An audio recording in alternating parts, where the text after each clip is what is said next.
Serious, Redditors who witnessed a murder. What is your story?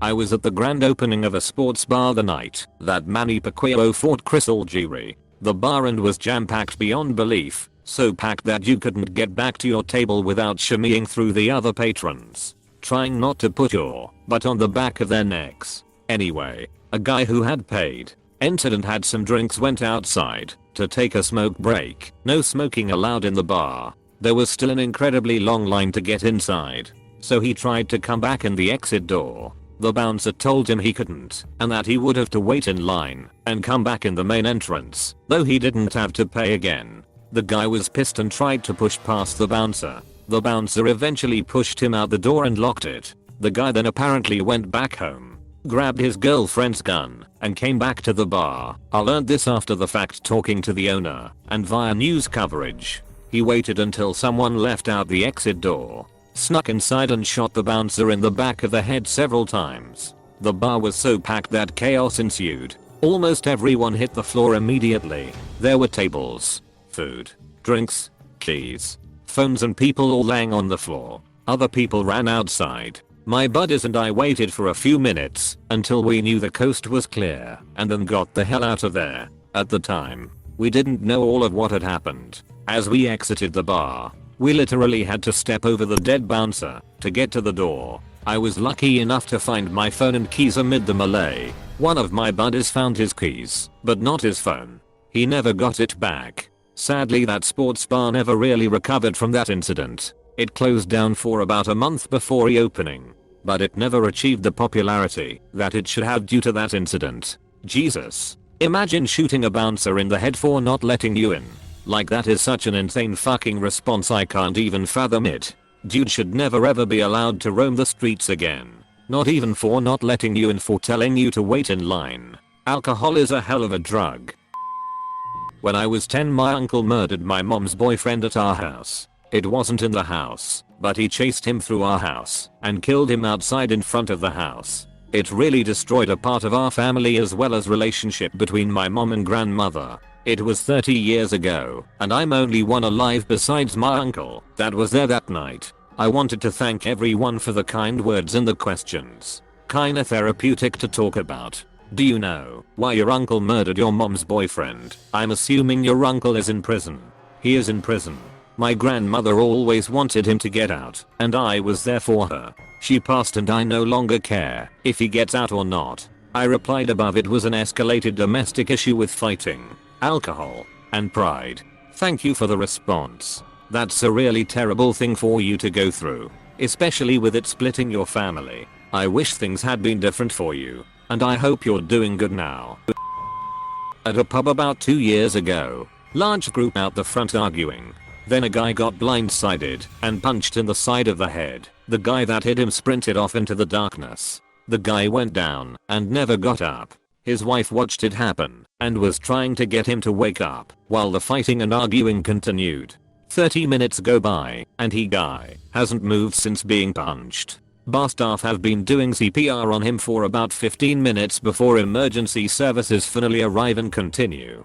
Turns out he was brain dead on impact. They kept him alive somehow until the morning, but turned life support off the following afternoon. The guy was 46, at his local bar and got killed. Heaps shit thing to see. He'll never forget that night. The guy that hit him was 19, got charged with murder, and is in jail as we speak. Edit. Some people are wondering why he got charged with murder and not manslaughter. In Australia we have a thing called coward punch laws. Basically, if you blindside someone or king hit them, you get charged with murder. 8 years minimum. Personally, I believe he deserved a murder charge. Watching that man go limp and hit the ground and the attacker running away was one of the most sickening things I've ever seen. He came up behind him and punched the guy above his ear. He had no idea it was coming. Pretty much instantly made him brain dead in front of his wife. No sympathy for the attacker here.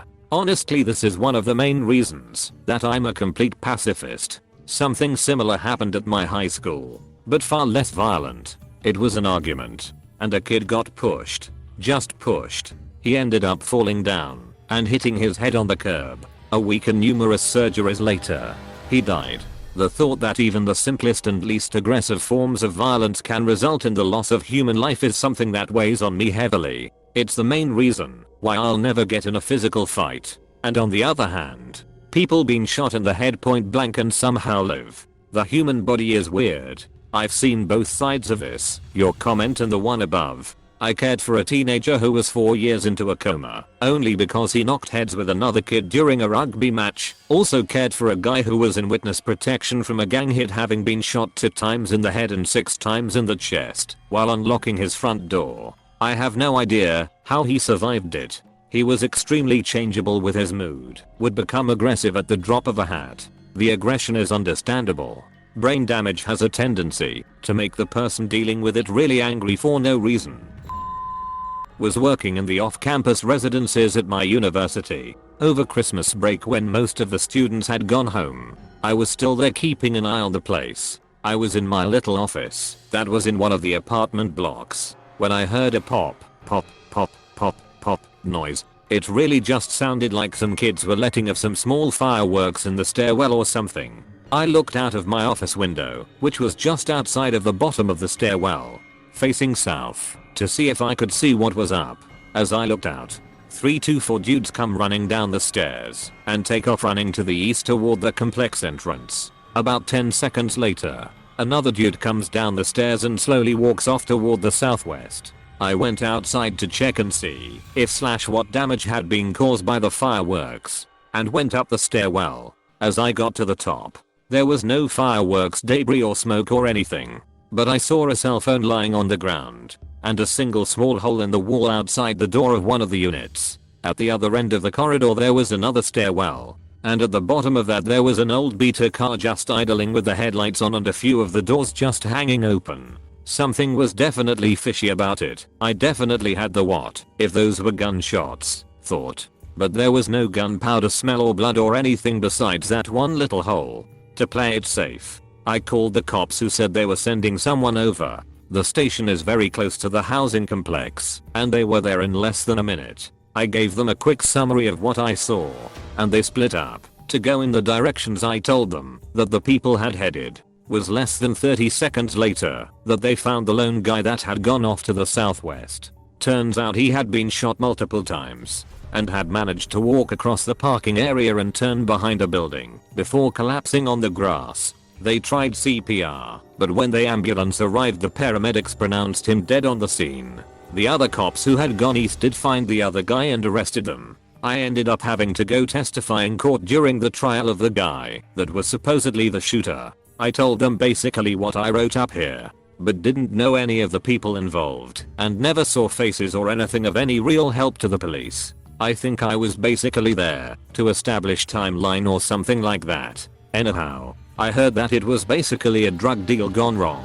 2 different gangs from 2 different counties thought the residents' apartments would be empty over the holidays and set up a deal. One party tried to rip off the other party and someone got shot. As I understand it, the shooter guy got sent to prison. Gang violence is so sad that must have been hard to see. Hopefully you are doing well. I was riding my bike to work when I witnessed this attack. https://Chicago Suntimes.com/crime/2/10/21,132,386/Joe sentenced 20 years attempted murder. I was the first person to approach, and I was sure this woman was going to die. I heard the truck before I looked, and I watched as she was run over completely with the truck. I watched as both sets of tires ran her over. It was and is the most horrible thing I have witnessed in my life. I was probably 100 to 150 feet away, and as soon as he pulled away I had to have an internal argument with myself about approaching.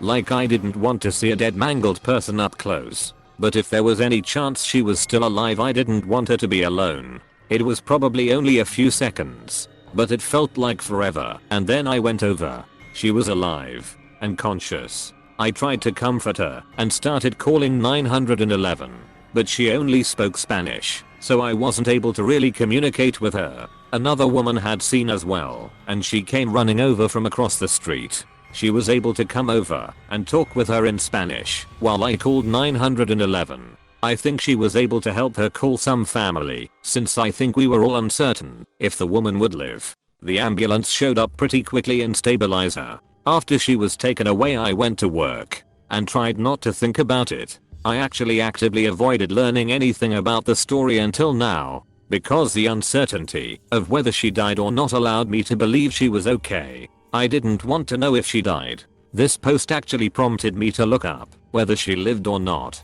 And this is the first time I've even tried to look up anything about that day. I'm happy she made it, and I hope she's doing well. Seeing someone try to kill someone changes you. I don't think about that day every day, but it definitely haunts me. You can be proud that you did the right thing and managed to help save someone's life. That's incredible. This was when I was in 2nd or 3rd grade, so late 80s. My friend's mom had picked us up from school in her station wagon, and I was in the way back. There were probably 6 or 7 of us kids in the car, and we were stopped at a traffic light across from a homeless shelter, about to get onto the interstate. This guy is walking down the street with an armful of chewing tobacco and drops a pack. A homeless guy leaning up against the wall picked it up. There was an angry exchange in which the guy refused to give back the tobacco, so the other guy kicked him and stomped him to death on the sidewalk. Oh my god, that's terrible. So brutal. A drunk man was pushed down some stairs by the bouncer.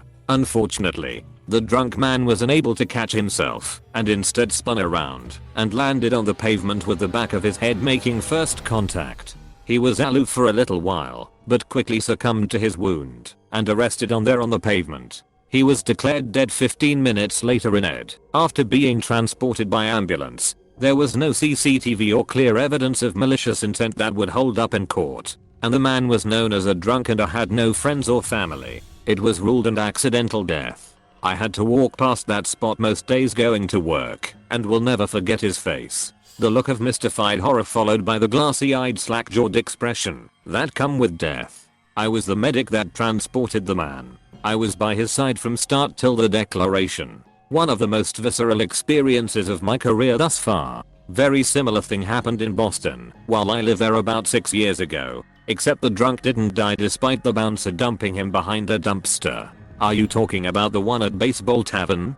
Because his family is still looking for the person that essentially caused their son in his 20s to have irreparable brain damage. When my dad first moved to North Hollywood in the 80s, he woke up one morning to some guy getting beaten by 3 guys, one with a baseball bat, across the street from his apartment. Police were called, but the kid ended up dying on the scene, and my dad watched it all from his bedroom window. I don't remember if he ever learned any more details. Welcome to the neighborhood. Was walking home one day and saw a couple arguing. The dude started walking off away from the girlfriend's car, and apparently she was not happy with that. She proceeded to get in the car and wait about 5 minutes till he was way off down the sidewalk. I was walking on the opposite side of the road as him, and all of a sudden I see a blur and he goes flying like a rocket. She must have been going at least 60 miles per hour. He flew through the air and hit a tree. Died instantly. The women then screamed out the window at his body and drives away. There was blood smeared all over the crumpled hood, and I'll never forget the sight of his contorted body at the base of the tree, almost folded in half. I had to talk to the police, and within the hour they caught her at a car wash, trying to clean the blood and chunks off the hood and grill of her car. I was 16 at the time. For those of you concerned, thank you. I actually did have to see a therapist for a few months after. I'm doing very well right now. However, I don't think I'll ever fully get over it. It's one of those things that always sticks with you. Holy cow. Me and a friend once witnessed a lady trying to run over a dude. We assumed they were in a relationship, but no matter how hard she tried, she couldn't get to him. This was around a rail crossing. We called 911 right away and gave the car description until she took off and we lost sight. We ended up going to a fast food place down the road, and there she was, parked, trunk open, changing clothes. For some reason a 911 operator called me back at that moment, and I was able to give her the license plate and her description. Thank goodness we didn't witness a murder. That is very lucky indeed. So glad she wasn't able to go through with it, and you didn't have to witness it. I'll always remember it. It's sorta burned into my memory. I was 16 driving down the highway in the passenger seat of my mum's car about 3:30 p.m. Traffic came to a complete halt and we were in the right hand lane. So as we are creeping along, a semi-truck appears on the shoulder of the highway. Door swung wide open. As we move past, there is a trail of blood down the doorstep onto the concrete and then leading about 20 feet further down the road. As we crept further, the trail of blood ended with a man lying face up completely covered in blood. There were no police or ambulances there yet. This was on a highway in the suburbs of a major metropolitan area in the US, so plenty of people saw before the scene was taken hold of by emergency services. Turns out the truck driver had a partner with him. They got into an argument and the passenger stabbed the driver like a dozen times and then escaped. The murderer was caught about an hour and a half away, one state over. 2 days later, I have to imagine that I was about 5 minutes behind the truck pulling over because the police can be in that spot in about 30 seconds. Being in the passenger seat in the right lane of the highway, I was about 10 feet from the body. Haunting image. That's pretty horrifying. Just so happens I was on my way to a therapy appointment, so that overtook whatever else I was planning to discuss. Lol. That's convenient. I'm so sorry you had to endure that, but I think therapy is the best place you could have been headed. Saw my neighbor murdered in cold blood in my own driveway. My neighbor was helping his lady friend escape a very abusive relationship. Lady's ex hunted her down like a dog. Saw my neighbor walking back home with her after they went to get food for his kids. Heard 3 loud pops. I ran outside to find her screaming and him blown out of his shoes and into my driveway. He had a hole in his chest big enough to put my fist in. There was nothing I could do to save him except sit with him and hold his hand while I prayed for him to pass quickly. I'll never forget that night. 48 hours later I broke the lease on my house and moved in with my boyfriend, who lives in a much safer borough. You were an awesome neighbor and a wonderful father, Kane. You're certainly missed. Edit for those wanting news articles. https://pittsburgh.com/2019/06/22/Fatal Mickey Sports Shooting Police Chase/. Unfortunately there is not a lot you can do in those situations and I'm sorry you went through that. I was away for a while in the military and when I finally came home a good friend of mine invited me to a party so I went. He ended up getting into a fight with a couple random older guys that were there that no one seemed to know. He beat one of them up and they got in their car afterward and sped off. The girl who owned the house kicked everyone out who was involved, so I left as well. My friend was standing on the driveway smoking and I offered to give him a ride home, but he said he was already waiting on a ride. After I left it turns out these men were gang affiliated from LA and they came back and shot and killed my friend in the driveway. I still feel guilty about not insisting to give him a ride that night. I wish that I had. I'm so sorry. Those words don't help. But I am. Survivor's guilt can eat you alive. Please talk to someone if it gets bad. Thank you for your service also. Thank you. It is when I think of his mother and family that I feel the most down about it. But I do check in on them from time to time still. I bet they appreciate that so much. My mom witnessed her boyfriend and boyfriend's brother get murdered. She tells me that all she remembers is being in the car with her BF's brother lifeless body next to her and her BF asking her if his brother was alright. She kept telling him he was safe. He later died in the hospital. Obviously a lot of lead up to the story, but I'm not going there. My girlfriend was taking her dog for a walk while I got showered for work. I'm in the bathroom when I hear voices coming from outside. I look out the window and to my horror there is my girlfriend talking to her abusive stepfather, who is standing about 5 feet away from her. I couldn't hear what they were saying, but I knew it wasn't good. Stepfather raises his shotgun, shoots my girlfriend in the face, then shoves shotgun under his chin and pulls the trigger. Murder suicide. Life's never been the same for me since. Lots of messages, so I wanted to say this. Thank you all for the support. It was 20 years ago and though I'll never get over it, I can live with it. It took nearly 2 years before I came to realize there was nothing I could have done to stop it. I will never forgive her family for knowing what that man was doing to her, and they did nothing about it. I'm not really good with words, but I wanted to thank everyone for the kindness and support. I'm so sorry for your loss, and even though that pain can never fully go away, I hope time has helped. If you are new to TattleTale TV, please subscribe We have new videos every day. Stay tuned for more coming up next.